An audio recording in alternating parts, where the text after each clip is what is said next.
pretty much my first year of training, that can be written off. Go to the gym, eat lots of food, get a humongous. I bought flavored creatine. Moron. My name's Charlie Baker, and this is Lifting the Mind. What you can expect from today's episode is me talking about my journey with nutrition and diet and fitness, and how it's affected my mental health. To start this journey, we're going to go back to when I first started training. I was training really, really hard, almost too hard. I was spending 2 to 3 hours in the gym every single day. And that's great if you're eating enough. And in being so new to the gym, I had no idea what I was doing. And I only learned along far down the journey how to actually eat properly and fulfill my protein needs and what my body actually needs in terms of how much protein, how much carbs, how much fats. And you pick this stuff up along the way. I had no idea what I was doing. So I would go to the gym, train really hard, come out of the gym, go home. This was in the first year of university, for example. So money was already tight. I'd go home and I would barely eat anything. Or I would have just a protein shake after the gym, because that's what you hear. That's what you read about. At the time, that's all I saw is, if you go to the gym, you need to be having protein and everything like that. And I saw all the bodybuilders and every influencer promoting protein powders and everything like that. So I was like, oh, okay, I'll get my own bulk powders order of protein, and I got all the gear and everything like that, new shaker and all that stuff. And I thought I was set. I thought I had it. So I had that protein shake after the gym, and that was me done. That was it. Like, I fulfilled my protein for the rest of the day. I'm done. I could rest there, but that's not the case. So I was having a protein shake after, and then for dinner, for example, I was eating some frozen Kievs and pasta, or something as ridiculous as that, or some frozen chicken or breaded chicken with some rice and some sauce. This is when I actually fell in love with hot sauce all the way back then. But so I'd have those two meals, and the protein shake in my mind was a meal, because I came from such a skinny base and like a skinny place that I would struggle to eat anything at all. So that protein shake already made me feel sick. I was having whole milk, a full shaker's worth, which is 1,000 milliliters or whatever, 800 milliliters, I think, 2 scoops of protein, maybe some oats sometimes, little drizzle of honey occasionally, and I would feel sick for like 2 or 3 hours after that. And in my mind, that was it. I'm going to put on muscle now. And that was not the case. So it took pretty much my first year of training, that can be written off, because although I was training very, very hard and everything like that, my body was not even getting close to what it actually needed to put on muscle, which sucked. So, and it was really demotivating. I would see all these influencers and bodybuilders or whoever I looked up to, Kalensky or whatever his name is. I'm not too sure if I pronounced his name right. Urs was a big one for me. Joe Aesthetic was a really, really big one for me. He was actually he was a really, really big idol. It sucked to see him go, but that hit me quite hard. And Noel Dazel, for example, he is a huge inspiration. And of course, C-Bum's pretty good shape, I'm saying. Yeah, he's all right, I guess.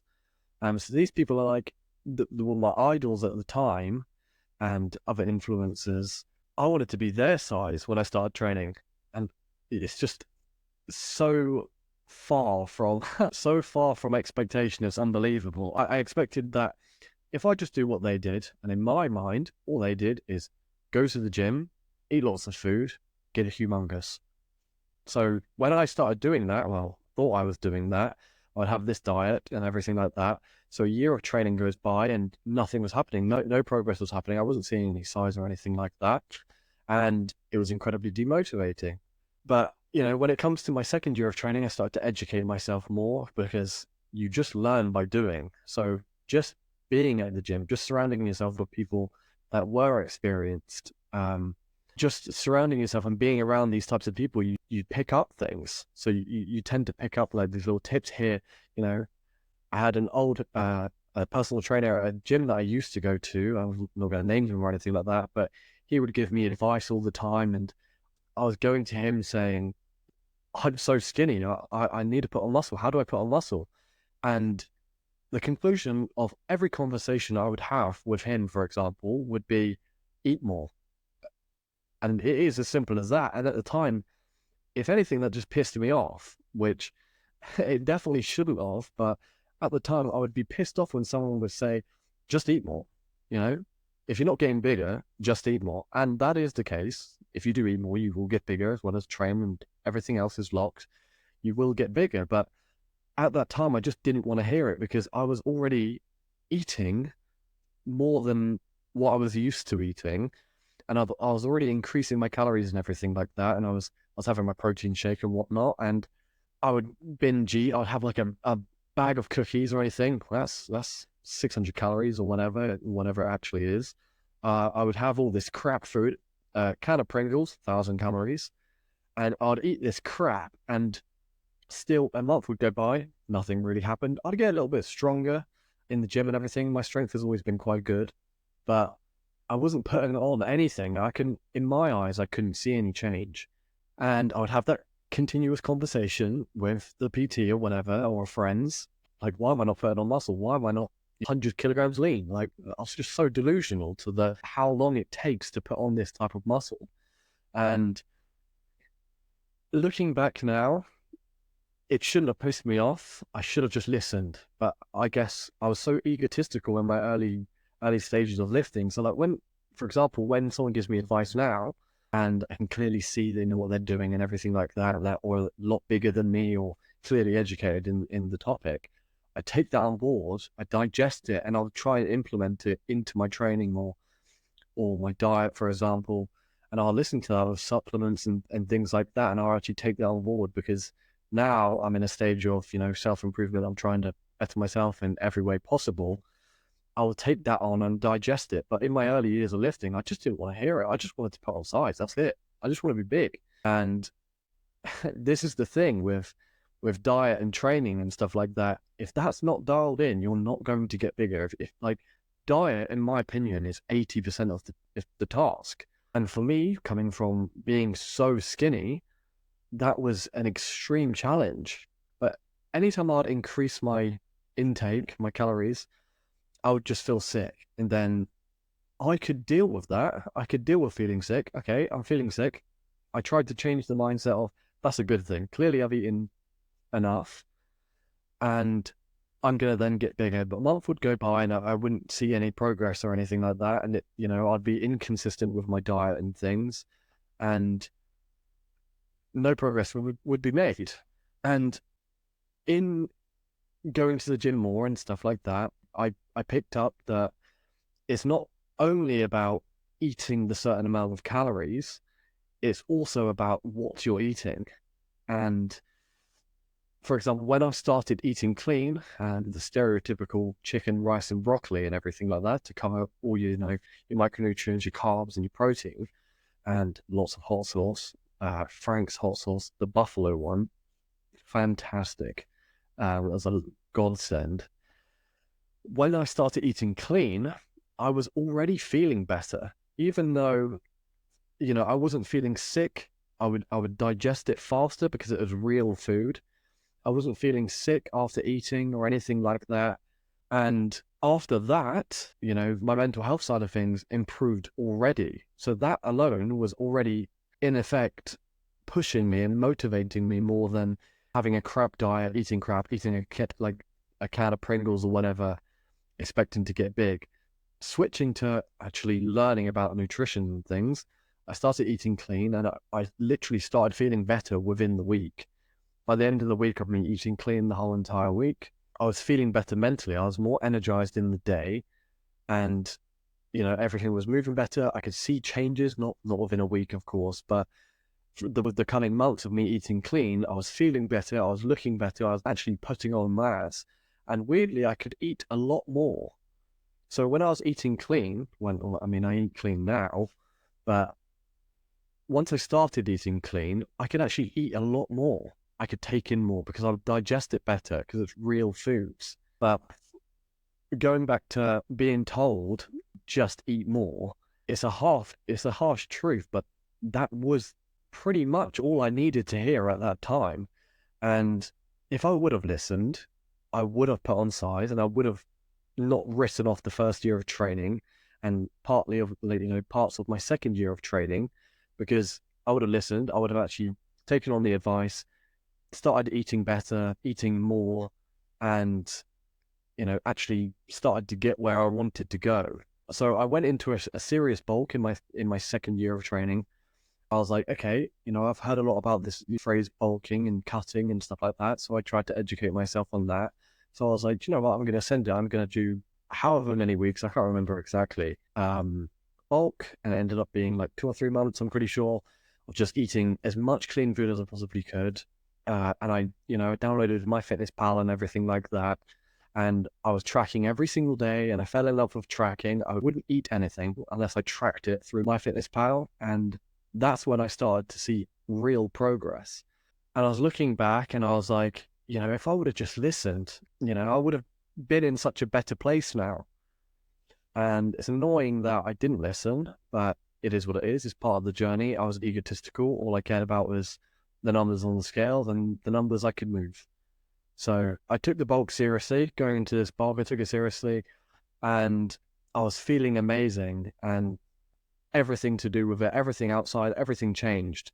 My mindset on the bodybuilding, and this is where I actually fell in love with bodybuilding, for example, and started listening to the people I looked up to more, people in the gym I spoke to more.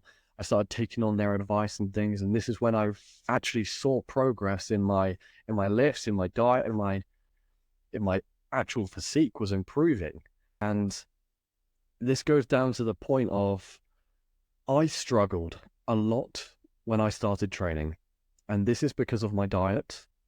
Diet is incredibly important. When I changed up my diet and how, especially with the mental health side of things, how beneficial it was switching to more, clean foods and everything like that, my mental health drastically increased. And that's because you are directly a representation of what you put in. You get out what you put in.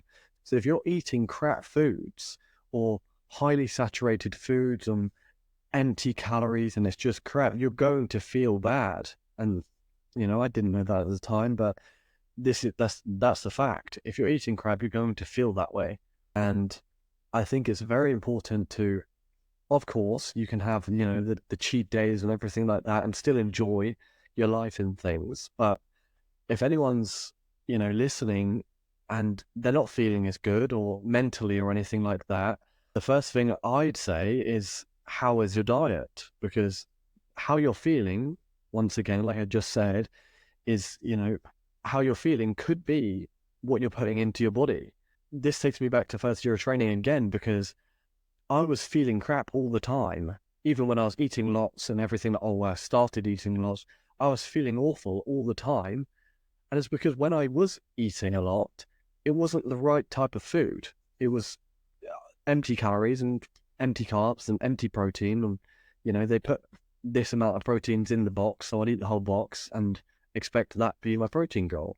For those that want to improve, I'd say, your mental health side of things, in terms of fitness as well, it would be, firstly, look at your diet, because once you make that switch to, even for a few months or so, just try it, what could go wrong? Yes, some foods and stuff like that, so like your greens and stuff, they can be seen as not as tasty, or that's healthy and everything like that. It's never going to taste as good, but there's ways around this. This is why hot sauce, for example, I used to be addicted to mayonnaise. Basically, I would put mayonnaise on absolutely everything, and if I'm honest, I still use mayonnaise quite a bit now, but that's because I have a balance in place now. When I eat junk food, it's on a very rare occasion, and most of my food now is clean, and I feel good because of it. So what I would suggest is definitely look at what you're putting into your body, because as you've heard about my journey, nothing really happened for me until that was dialed in, and it's in starting to eat properly, nutrition wise, getting on point and stuff like that. Nothing really happened until I had that dialed in. Another thing, supplements, for example. I have a friend that wanted to get into the gym. He's a little bit younger than I am. And he looked at me for advice and everything. He asked me, Charlie, you go to the gym all the time. Do you have any advice for me? I want to start going to the gym. I want to look better. He's quite skinny as well, but he came from a similar place to, when I started. So I could definitely help because I've already lived that journey that he wants to, go on. And one of the first things he said to me is, should I be taking creatine? And it's kind of like, where have you come to that conclusion? You haven't got the foundations in place. You're not eating properly. You're not even eating remotely what you should be to start doing anything. This is the thing. I think there's a big thing online is they take things from social media. So they'll see a reel, for example, or a TikTok, and it'll be talking about creatine. And the instant conclusion to seeing that is, oh, the guy in the video is huge. He's talking about creatine. If I want to get as big as him, I need to be taking creatine. And it's just never the case. Until you have the foundations in place, none of these things really matter. Yes, of course, they have like pre-workouts, your protein powders, your creatine, your omega-3s and stuff like that. All of these things, they help that extra push, but they're not going to do the work for you. Even when I started training, it was exactly the same. I bought a ton of creatine pills. That just goes to show I was a rookie at what I was doing, because who buys pills in creatine for? And they were huge. So that was awful. And then when I did get creatine, I bought flavored creatine, moron. That didn't mix with anything, so I struggled to have that one. As I progressed, I got unflavored creatine, which I then started taking regularly, and everything like that. But it goes to show, like, in terms of supplements, my advice would be, I only have 3 or 4 years of training behind me, so I'm not a professional. But a big thing for me was, what should I be taking? Like, give me a long list of what I should be taking so that I can grow and get big and everything as fast as possible. And you just need to change your mindset. That's not how it works. Firstly, you need to put in the foundations. You need to put in the foundations of muscle. You need to be going to the gym regularly for months on end, not weeks, not days. You need to be going for months. Once you start going for months and stuff like that, you could, then start working. It's one step at a time. You then start working on your diet, and you're making sure you're eating this amount of protein to go alongside your training. So you at that point you're training hard, you're eating the amount. Then you can start thinking about things like taking a little bit of creatine, or you can take, if you're not having enough fish, your omega-3s and your multivitamins if that's what you want. But my point is, until you have these foundations in place, none of these supplements are going to help you in the way in which you think they are. Because I had the same thoughts when I started training.